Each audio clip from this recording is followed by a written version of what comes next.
Welcome to S6 TV Telugu. బ్రిటన్ల ముందుగా headlines.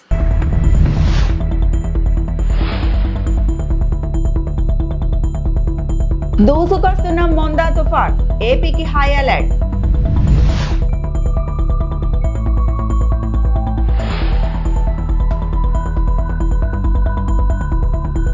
Nagula Chavithi సందర్భంగా ప్రత్యేక పూజలు నిర్వహించిన హోంమంత్రి అనిత.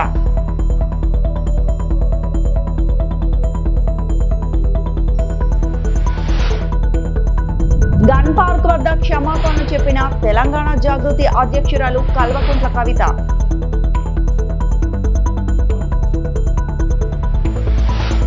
విజయవాడ అయ్యప్ప నగర్ లో శ్రీ సుబ్రహ్మణ్యేశ్వర స్వామిని దర్శించుకున్న నాగుల చవితి సందర్భంగా ఆలయంలో నాగలింగేశ్వర స్వామికి హోంమంత్రి అనిత ప్రత్యేక పూజలు నిర్వహించారు. రాష్ట్రం సుభిక్షంగా ఉండాలని నాగేంద్ర స్వామిని కోరుకున్నాం. ఆలయ పండితులు వారికి వేద మంత్రాలతో ఆశీర్వదించి తీర్థ ప్రసాదాలు అందించారు.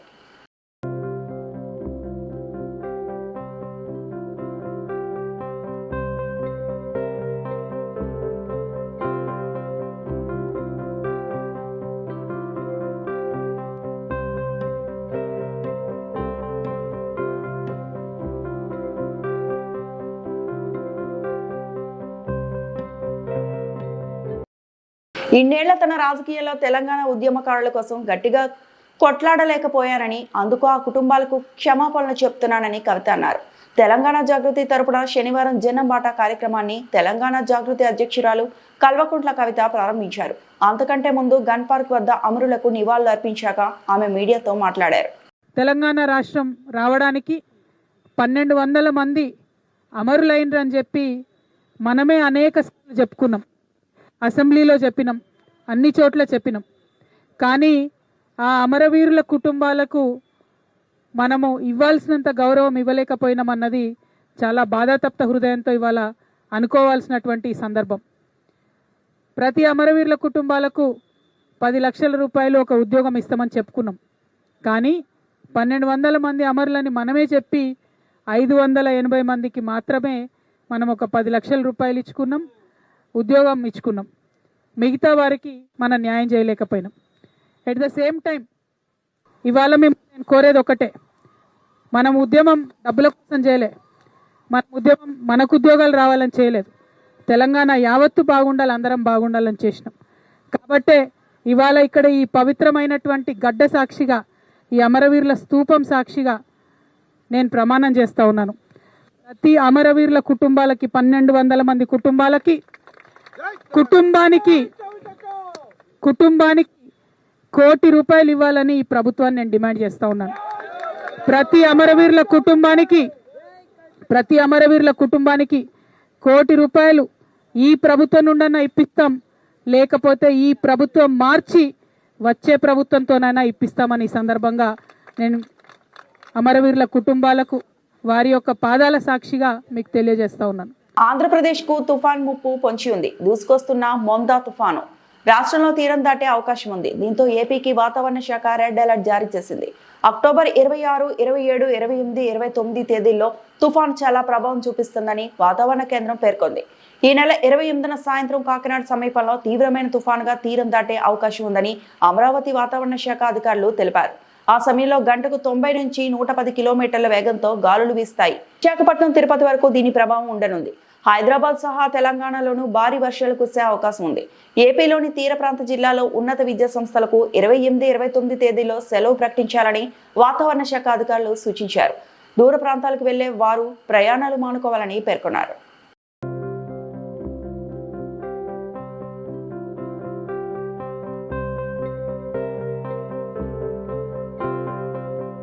ఆంధ్రప్రదేశ్ శాసనసభ స్పీకర్ చింతకాయల అయ్యన్న పాత్రుడు శనివారం పవిత్రమైన నాగుల చవితి పర్వదినాన్ని నర్సీపట్నంలో సతీమణి చింతకాయల పద్మావతి మరియు తనయుడు కౌన్సిలర్ చింతకాయల రాజేష్ కుటుంబ సమేతంగా జరుపుకున్నారు. ఈ సందర్భంగా స్పీకర్ అయ్యన్న పాత్రుడు మాట్లాడుతూ రాష్ట్ర ప్రజలకు మరియు ప్రపంచవ్యాప్తంగా ఉన్న తెలుగు వారందరికీ నాగుల చవితి శుభాకాంక్షలు తెలియజేశారు. నాగేంద్ర స్వామి వారి ఆశీస్సులతో తెలుగు వారందరి కుటుంబాలు సుఖ సంతోషాలతో ఆనందంగా ఉండాలని, సర్వతోముఖాభివృద్ధి చెందాలని ఆయన ఆకాంక్షించారు. అంతేకాకుండా నవ్య ఆంధ్రప్రదేశ్ రాష్ట్ర అభివృద్ధిలో తెలుగు ప్రజలందరూ భాగస్వామ్యులు కావాలని పిలుపునిచ్చారు. రాష్ట్ర అభివృద్ధి పదంలో పయనించేలా నాగేంద్ర స్వామి ఆశీస్సులు అందించాలని ప్రార్థిస్తున్నట్లు స్పీకర్ అయ్యన్న పాత్రుడు పేర్కొన్నారు. అందరికీ నమస్కారం అండి. ముందుగా మన రాష్ట్ర ప్రజలందరికీ అలాగే ప్రపంచవ్యాప్తంగా ఉన్నటువంటి తెలుగు వారందరికీ కూడా నాగుల చవితి సందర్భంగా శుభాకాంక్షలు తెలియజేస్తున్నాను.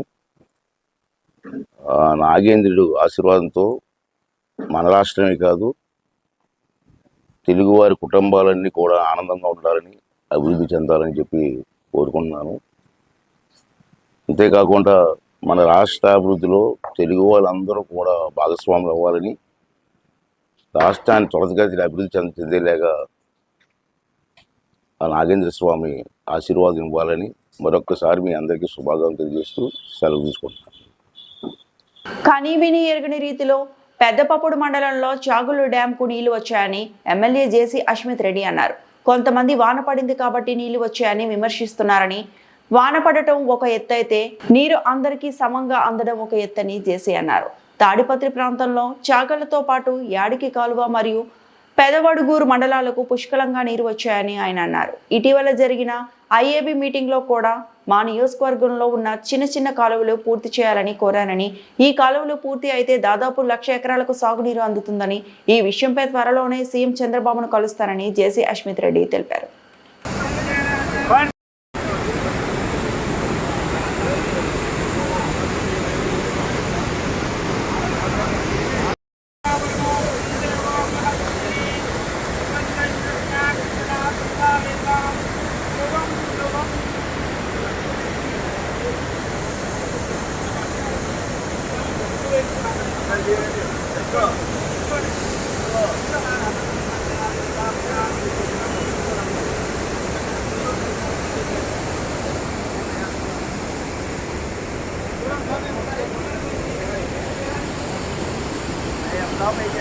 మరి ఈరోజు చాలా ఆనందకరమైన రోజు.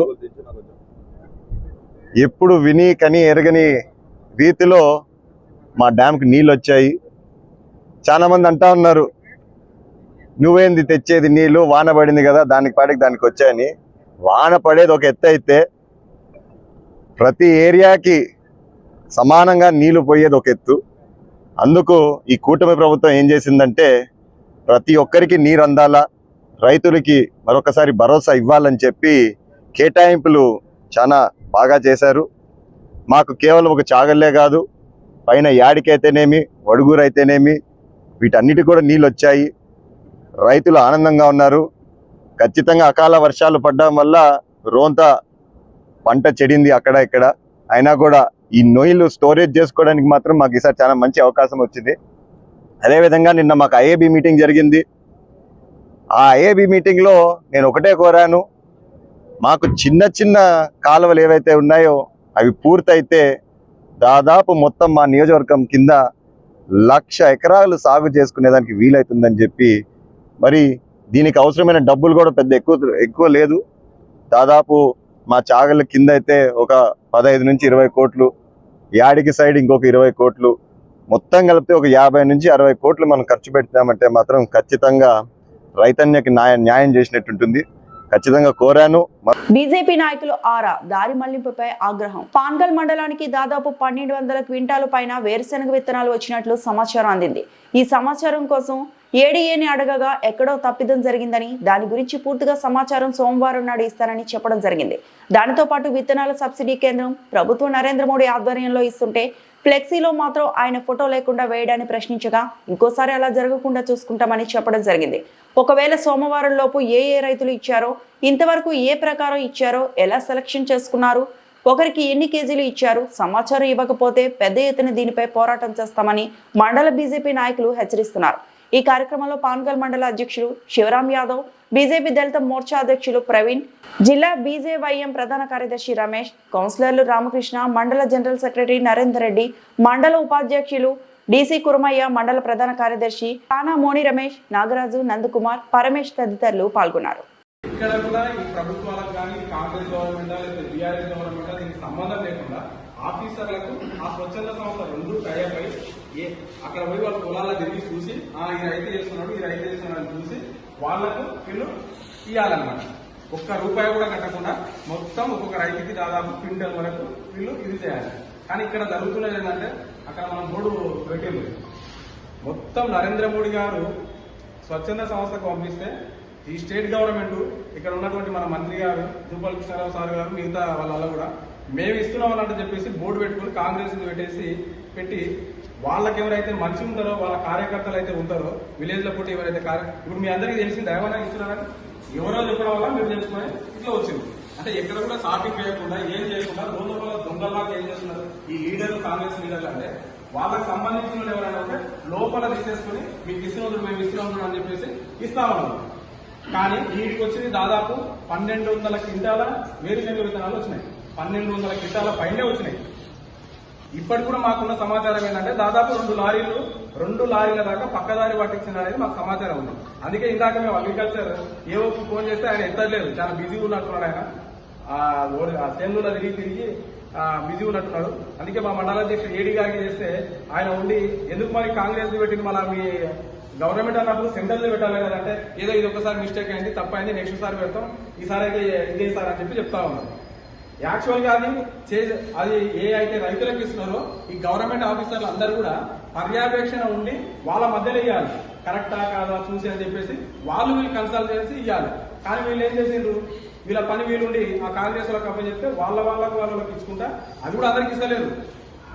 అది కూడా అందరికీ ఎప్పుడు ఏం చేస్తున్నాం అంటే మళ్ళీ పక్కదారి దాదాపు 2 లారీల దాకా వేరుశనగ పల్లీలు పక్కదారి పట్టిందని మాకు సమాచారం ఉంది. ఏ రైతైనా సరే ఏ ఊర్లో అయినా సరే వాళ్ళు స్వచ్ఛందంగా వాళ్ళు వచ్చి అప్లై చేసుకుంటే క్వింటల్ ఇచ్చే కాడ 50 కేజీలు ఇస్తారా లేకపోతే 80 కేజీలు ఇస్తారా కానీ రైతులకు అందరూ కూడా వేసుకున్న వాళ్ళకి అందరూ కూడా సమన్వయం చేయాలి, ఒక్క రూపాయి కూడా కట్టకుండా. ఇది వీళ్ళు ఇట్లా చేస్తారని చెప్పేసి నరేంద్ర మోడీ గారు ఏం చేసింది మన భారతీయ జనతా పార్టీ అంటే డైరెక్ట్ రైతులకి ఏం రాలే వీళ్ళకి మధ్యలో ఇస్తే వీళ్ళు మధ్యలో అటు ఇటు చేస్తారంటే వీళ్ళు ఇప్పుడు కూడా ఏం చేస్తున్నారంటే మళ్ళా సేమ్ అదే కథ అదే విధంగా చేస్తా ఉన్నారు. నర్సాపురం టీడీపీలో మరోసారి బయటపడ్డ వర్గ విభేదాలు. ఈ నెల 26న జరగనున్న ఏఎంసీ చైర్మన్ మరియు సభ్యుల ప్రమాణ స్వీకార కార్యక్రమ ఆహ్వాన పత్రికలో తమ నేత టీడీపీ మాజీ ఎమ్మెల్యే మాధవ నాయుడు పేరు వేయకుండా అవమానించారని ఆయన వర్గం ప్రెస్ మీట్ పెట్టేవారి నిరసన తెలియజేశారు. 2019 ఎలక్షన్లో ఓడిపోయిన మాధవ్ నాయుడిని నర్సాపురం టీడీపీ ఇన్ఛార్జిగా తొలగించి పొత్తూరు రామరాజుని నియమించింది. టీడీపీ అధిష్టానం అప్పటి నుంచి ఇప్పట టీడీపీ 2 వర్గాలుగా చీలిపోయి ఎవరికి వారు కార్యక్రమాలు చేస్తూ వస్తున్నారు. ఇప్పుడు ఈ విభేదాలు తారాస్థాయికి చేరుకున్నాయి. ఉద్దేశపూర్వకంగానే రామరాజు వారి నాయకుడు బండారు మాధవ నాయుడిని పేర్లు వేయకుండా అవమానించారని వారు ఆరోపించారు. నిరసన తెలియజేసేటువంటి నల్ల కండువ కూడా వేయడం జరిగింది.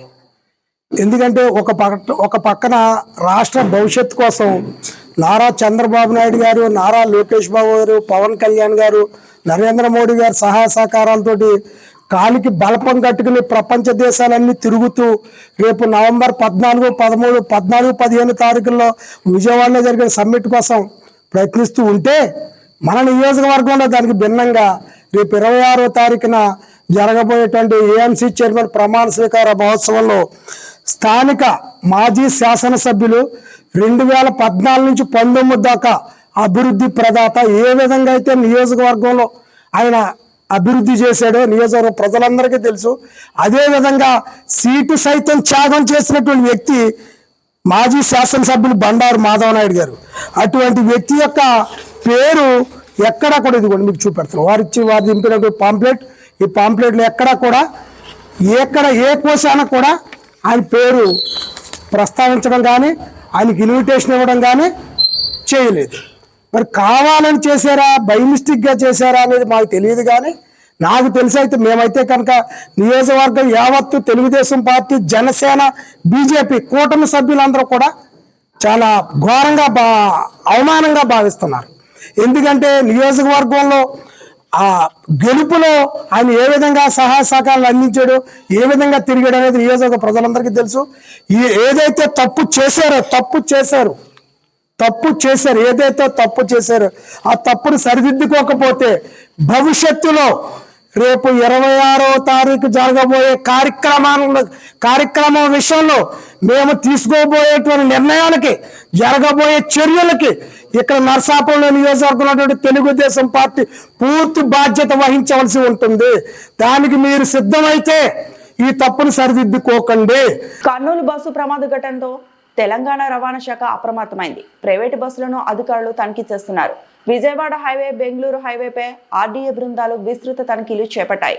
రాజేంద్రనగర్ పరిధి గగన్ పహాడ్ వద్ద సోదాలు చేశారు. ఏపీ నుంచి వస్తున్న ట్రావెల్ బస్సులను తనిఖీ చేశారు. వాహనాల్లో ఫైర్ సేఫ్టీ, మెడికల్ కిట్లను పరిశీలించారు. నిబంధనలు పాటించిన 5 ట్రావెల్ బస్సులపై కేసులు నమోదు చేశారు. ఎల్బీ నగర్ లో చింతలకుంట వద్ద ఆర్డీఏ అధికారులు తనిఖీ చేశారు. నిబంధనలు ఉల్లంఘించిన ట్రావెల్ బస్సును సీజ్ చేశారు. నిబంధనలకు విరుద్ధంగా రోడ్లపై తిరుగుతున్న మరో 4 బస్సులపై కేసులు నమోదు చేశారు.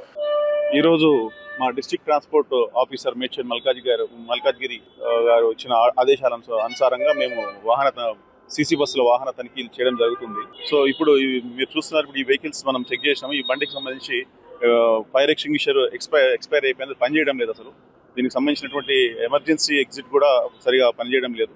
అండ్ హ్యామర్స్ కూడా వీళ్ళు క్యారీ చేయలేదు. సో దాని గురించి మనం ఈ బండిని వైలేషన్ ఆఫ్ పర్మిట్ కండిషన్స్ కింద కేసు రాసి దీన్ని సీజ్ చేయడం జరుగుతుంది. ఇప్పటి వరకు మనం మార్నింగ్ నుంచి దగ్గర 15-20 బస్సులు, 15-16 బస్సుల వరకు మనం చెక్ చేయడం జరిగింది. వీటిలో ఈ బస్ మాత్రం సీజ్ చేయడం జరుగుతుంది. మనం ఇప్పుడు ఈ permit, inter state permit, all India tourist permit, vehicle యొక్క ఫిట్నెస్ సర్టిఫికేట్ చూస్తున్నాము, పొల్యూషన్ సర్టిఫికేట్, సెకండ్ డ్రైవర్ ఉన్నాడా లేదా, మన ఫైర్ ఎక్స్టింగ్విషర్ పని చేస్తుందా లేదా, మన ఎమర్జెన్సీ ఎగ్జిట్ పని చేస్తుందా లేదా, ఓపెన్ అవుతుందా లేదా అని చూస్తాము. అంటే ఇప్పుడు మన ఆల్ ఇండియా టూరిస్ట్ పర్మిట్ ఉంటుంది. ఇంటర్ స్టేట్ వేరే స్టేట్ నుంచి ఈ స్టేట్ వస్తున్నప్పుడు all India tourist permit valid ఉంటే మనం దాన్ని యాక్సెప్ట్ చేయవలసి ఉంటుంది. ఆల్ ఇండియా టూరిస్ట్ పర్మిట్ సంబంధించి 90,000 రూపాయలు ట్యాక్స్ ఉంది. ఆ ట్యాక్స్ వ్యాలిడిటీ ఉందా లేదా చెక్ చేసుకుంటాము. అండ్ అదే విధంగా హోమ్ స్టేట్, అంటే ఆ బండి ఎక్కడైతే రిజిస్ట్రేషన్ అయిందో దానికి ఆ హోమ్ స్టేట్ ట్యాక్స్ ఉందా లేదా, ఆ పర్మిట్ ఉందా లేదా చూసుకొని దాన్ని బట్టి మనం వేరే రాష్ట్రంలో వీడికి పర్మిట్ ఎన్ని రోజులు ఉంటుంది? ఏదైనా ఒక 5 years ఉంటుంది. పర్మిట్ అనేది 5 years ఉంటుంది. ఒక బస్సుకి సిట్టింగ్ పర్మిషన్ తీసుకొని స్లీపర్ గా నడుపుతున్నారు కదా, అలాంటి వాటిపైన ఎలాంటి చర్యలు తీసుకుంటారు? అలాంటి వాటి మన దృష్టికి వస్తే వాటిని స్ట్రక్చరల్ ఆల్టరేషన్ కింద కేసెస్ బుక్ చేసి, అనాథరైజ్డ్ ఆల్టరేషన్ కింద కేసెస్ బుక్ చేసి మనం సీజ్ చేయడం జరుగుతుంది. ఇప్పుడు అలాంటి బస్సులు ఏమన్నా మీ తనిఖీలో బయట లేదండి. ఇప్పటి వరకు అయితే ఈ రోజు మార్నింగ్ అరౌండ్ 15 to 20 వెహికల్స్ మనం చెకింగ్ చేసినాం. అట్లాంటి మన దృష్టికి అయితే రాలేదు. జల విద్యుత్ ప్రాజెక్టుపై గిరిజన పిల్లలు తిరుగుతున్నారు. జల విద్యుత్ ప్రాజెక్టును వ్యతిరేకిస్తూ అల్లూరు కలెక్టరేట్ ను చుట్టుముట్టిన ప్రవాస గ్రామస్తులు మా భూములను జోక్యం చేసుకుంటే లెక్క వేరేలా ఉంటుందని హెచ్చరికలు. చంద్రబాబు, పవన్ కళ్యాణ్ కు వ్యతిరేకంగా నినాదాలు చేపట్టారు. ఆదివాసీ జోలికి రావద్దు, జీవో నంబర్ 5113 రద్దు చేయాలి, జీవో నంబర్ 213 రద్దు చేయాలి. వాటి ఆదివాసుల ఐక్యత. అడవి జోలికి వస్తే తరిమి కొడతాం, మా భూమి జోలికి వస్తే తరిమి కొడతాం. వాటి ఆదివాసుల ఐక్యత. మా భూముల్లో దిమ్మలు బాధిన నవయుగ కంపెనీకి ఎస్సీ పెట్టాలి. మా భూముల్లో దిమ్మలు వేసిన నవయుగ కంపెనీకి కేసు నమోదు చేయాలి. ఆదివాసీ జోలికి వస్తే కరద్దు, ఆదివాసీ జోలికి వస్తే కరద్దు. ఈ వార్తలు ఇంతటితో సమాప్తం.